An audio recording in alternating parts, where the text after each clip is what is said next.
ఒక్క శివాలయంలో మాత్రం ఒక నియమం ఉంటుంది. పగటి పూట అంతా శివలింగం ఒక్కటే ఉంటుంది దర్శనానికి యోగ్యంగా.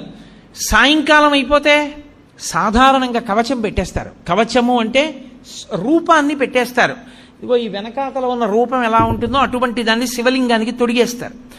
ఒకసారి కాని శివలింగానికి కవచం తొడిగారా ఇక మీరు నంది యొక్క శృంగముల నుండి చూడకూడదు. అలా కాని కవచం తొడిగి లేదా మీరు తిన్నగా నిలబడి శివలింగాన్ని చూడకూడదు.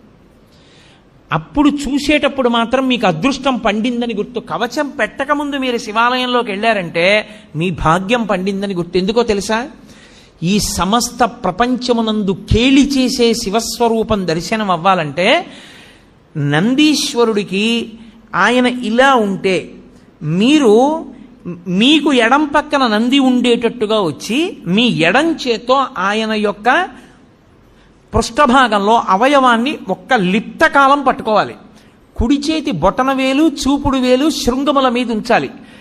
ఉంచి వృషస్య వృషణం స్పృష్ట్వా శృంగమధ్యే శివాలయం దృష్ట్వా క్షణం నరోయాతి కైలాసే శివదర్శనం. ఇలా పెట్టి తర్వాత ఎడం చేత్తో పట్టుకుని ఒక్కసారి ఇలా నొక్కి వదిలేయాలి. అలా నొక్కి వదిలినప్పుడు ఆయన ఊపిరి అని ఆగుతుంది. ఆయన ఊపిరిలో సయ్యాటలాడుతూ ఉంటాడు ఊయలలో శివుడు. ఆ ఊయల ఆగుతుంది. ఆగినప్పుడు ఆ శివలింగాన్ని ఒక్కసారి చూసిన వారెవరో వాడు కైలాసమునకు వెళ్ళి పరమేశ్వర దర్శనం చేశాడని వేస్తారు ఖాతాలో. అది శైవాగం.